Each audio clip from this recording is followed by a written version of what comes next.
तो हेलो दोस्तों, welcome to my new blog. नया ब्लॉग में आपका स्वागत है। आज 2053 में नदी होगा तो नवा नदी उतरा दी है तो देखते हैं।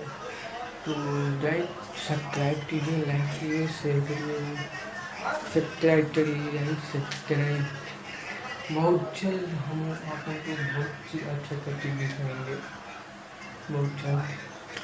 तो लाइक एंड शेयर करिए। तो चलते हैं नदी के पास को दिखाते हैं। दिखाने के बाद फिर उसके बाद आप लोग देख लीजिएगा। तो मिलते हैं कि नेक्स्ट ब्लॉग में, तब तक के लिए बाय बाय। नदी के पास तो अभी दिखा रहा हूँ, देख लीजिए। मिलते हैं कि नेक्स्ट ब्लॉग में, तब तक के लिए बाय बाय।